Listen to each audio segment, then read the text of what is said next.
प्रताप जी, आपसे शुरुआत करूंगा। क्यों जरूरत पड़ी इस नए कानून को लाने की, और आखिरकार क्या इससे धर्म परिवर्तन रुकेगा? जो करना चाहते हैं उनको मजबूरी से रोका जाएगा? हाँ हेमंत, क्योंकि हम लोग सामाजिक कार्यकर्ता हैं, ये लगातार जो धर्म परिवर्तन के मामले हैं राजस्थान में आ रहे हैं। राजस्थान के ऐसे कई मामले जो हम लोगों ने ही जाके दर्ज कराए हैं, बहुत सारे। और पिछले दिनों भी एक मामला महेशनगर थाने में इसी तरह का दर्ज हुआ। और सब ज्यादातर मामलों में ये देखा गया कि उत्तर प्रदेश से या गुजरात से लव जिहाद के मामले यहां वहां से भगा के ला रहे हैं लड़कियों को, हिंदू लड़कियों को भगा के ला रहे हैं, और यहां मैरिज जो है रजिस्टर कराई जा रही है, यहां उनका धर्म परिवर्तन कराया जा रहा है। उसके पीछे बहुत बड़ा कारण था कि उत्तर प्रदेश में, गुजरात में या आसपास के राज्यों में एक कठोर कानून था। वहां के कानून से बचने के लिए राजस्थान को अशोक गहलोत की सरकार के समय ही इसे एक आश्रय स्थल बना दिया गया था। और अशोक गहलोत के समय से ही यहां बड़ी संख्या में इस तरह के लव जिहाद के केस यहां सामने आने लगे थे। उसी समय से मांग उठ रही थी, जिस तरह के कानून पड़ोसी राज्यों में है उसी तरह का कानून राजस्थान में होना चाहिए, जिससे राजस्थान को धर्म परिवर्तन करने वाले गिरोह अपना आश्रय स्थल नहीं बना लें। और उसी के चलते भजनलाल जी की सरकार ने आते ही तय किया था, और ये जो है इस पे काफी लंबा विचार विमर्श हुआ।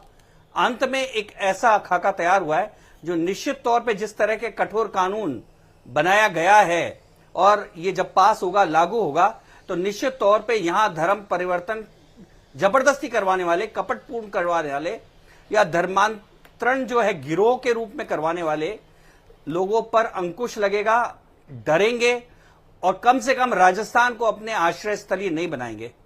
और इसलिए बहुत जरूरी था यह कानून। भारतीय जनता पार्टी की सरकार बहुत पहले से इस बात को कह रही थी, चुनावों के समय भी यह बात उठी थी, और यह अब समय आ गया, कानून बन चुका है, विधानसभा में पेश होगा, बहस होगी, और उसके बाद पारित होगा, लागू होगा। और निश्चित तौर पे उसके बाद जिस तरह के यहां मामले आ रहे हैं उन मामलों में कमी आएगी। हमारी बहन बेटियां सुरक्षित होंगी, उन्हें बहलाने फुसलाने की जो हरकतें हैं वो दूर होंगी, कम होंगी, और जो धर्मांतरण का एक षड्यंत्र पूर्वक जो काम चल रहा है उस पर रोक लगेगी।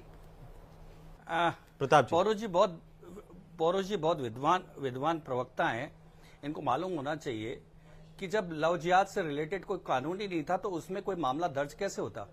तो इसलिए प्रश्न बेमानी था कि लव जिहाद में कितने केस दर्ज हुए। इसलिए सरकार ने, क्योंकि विभिन्न धाराओं के तहत वो मामले दर्ज होते थे, तो वो दूसरी धाराएं थी, और इसीलिए लव जिहाद से रिलेटेड ये धर्मांतरण भी इसमें है। इसमें कानून क्यों लाना पड़ा? कानून ही इसलिए लाना पड़ रहा है क्योंकि ये सारी घटनाएं हो रही हैं, और इन घटनाओं को रोकने के लिए कोई एक कठोर कानून की जरूरत है। और इसलिए इस तरह की बातें कह के कि कोई दर्ज ही नहीं हुए। जैन साहब कह रहे हैं कि जो कानून बनाने से पहले, ड्राफ्ट तैयार करने से पहले जो एक्सरसाइज की जानी चाहिए थी, जो आंकड़े इकट्ठे किए जाने चाहिए थे, वो कहीं नजर नहीं आते। आनन फानन में बस कानून लाना, इसलिए हम एक और नया कानून बना रहे हैं। नहीं, मुझे लगता है कि जैन साहब की जानकारी में नहीं है ये बातें। जैन साहब अभी कह भी रहे थे, एक चीज और कह रहे थे। वो ये कह रहे थे कि हिंदू धर्म में अलग अलग पंथ संप्रदाय हैं। तो जैन साहब तो बहुत विद्वान अधिवक्ता हैं, और कानून के जानकार हैं, क्योंकि उनकी काफी प्रतिष्ठा है, और वो जानते हैं कि जितने भी इस तरह के कानून हैं उनमें माना जाता है कि मुस्लिम धर्म उनके लिए अलग से कोड है, मुस्लिम कोड है, ईसाइयों के लिए अलग से है, लेकिन इसके अलावा जितने भी भारतीय धरती से पैदा हुए हैं वो सब एक ही तरह पे हिंदू धर्म के अंतर्गत माने जाते हैं। वो किसी भी पंथ परंपरा को मानने वाले हैं, तो इसलिए इसको सनातन भी कहते हैं और हिंदू धर्म भी कहते हैं। तो इसलिए ये जो विषय आ रहा है कि कौन से पंथ परंपरा, ये क्लियर हो जाएगा। दूसरा, केवल इसमें हिंदू और मुस्लिम ऐसे नहीं लिखा है। अगर किसी मुस्लिम का भी जबरन धर्म परिवर्तन होता है तो वो भी इसमें आएगा। तो इसलिए ये केवल हिंदू धर्म को मानने वालों के लिए नहीं है। ईसाई धर्म के किसी व्यक्ति का जबरन धर्म परिवर्तन होता है, वो भी इसी एक्ट के अंतर्गत होगा। तो ये जो एक्ट है किसी धर्म के लिए नहीं, ये सभी धर्मों के लिए। एक तो बात। दूसरी बात यह है कि उन्होंने कहा कि इसका सर्वे नहीं किया गया। देखिए, मैं बताऊं कि सर्वे सारा करने के बाद इतना टाइम इसलिए लिया गया क्योंकि जिस तरह से पौरुष जी ने बताया कि वापस लिया क्योंकि कुछ खामियां नजर आई जब डिस्कशन में आया, और उसको दूर करने के लिए पूरी गहराई तक गए, विद्वानों ने चर्चा की, एक्सपर्ट्स की राय ली गई, सारे आंकड़े इकट्ठे किए गए।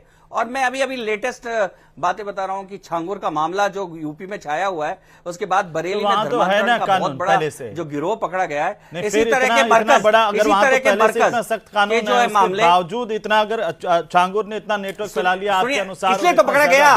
अरे हेमंत जी, हेमंत इसलिए तो पकड़ा गया, वो इसलिए तो पकड़ा गया। इतने टाइम बाद 20 सालों से हो रहा था, 20 सालों से हो रहा था। तो उसमें आपकी भी तो सरकार, आप क्यों भूल जाते हैं? कितने साल से आपकी सरकार है उत्तर प्रदेश में? कैसी बातें कर रहे हैं? नहीं, आप क्यों भूल जाते हैं? इसलिए पकड़ा गया कानून, इतने टाइम बाद अगर आप कह रहे हो 20 साल से हो रहा है, वो आप पकड़ा गया है, कमाल करते हैं आप। तो उसके लिए सबूत जुटाने पड़ते हैं, कोई सबूत जुटाने पड़ते हैं, केवल एक के कहने से नहीं होता। सबूत जुटा के जैन साहब ने एक और बात कही कि इसमें अभियोजन का जो काम है वो आप अभी को डाल रहे हैं। हेमंत एक और अगर तुरंत पकड़ लिया जाए तो आप ही सबसे पहले कहेंगे बिना सबूतों के कर रहे हैं, ऐसा नहीं होता। सबूत अगर इनको इकट्ठा करना है तो फिर बर्डन सामने वाले पे क्यों है? देखिए, अगर आपने सामने वाले को दोषी बता दिया, पकड़ा गया तो छांगूर के खिलाफ सारे सबूत इकट्ठे किए गए, और इसलिए आज छांगूर का बरेली के गिरोह का अभी पता लग रहा है। तो ठीक है, कानून बनाने का मतलब ठीक है, मैं लालू राम जी, कानून गिरोह का अभी पता लग रहा है। तो ठीक है, कानून बनाने का मतलब ठीक है, मैं लालू, अभी हिंदू थे वही आज या मुसलमान है, इनके पूर्वज सारे हिंदू थे।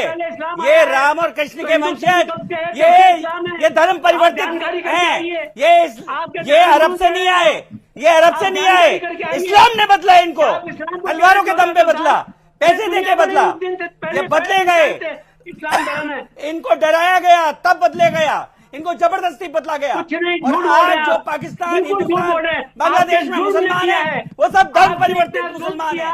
इनको समझना चाहिए, इतनी बड़ी संख्या बना दी और ये कह रहे हैं कि इस्लाम परिवर्तन नहीं करते, तलवारों के दम पे बदलने वाले, धर्मांतरण करने वाले बोलते हैं कि चलिए जी, बहुत शुक्रिया चर्चा में शामिल होने के लिए।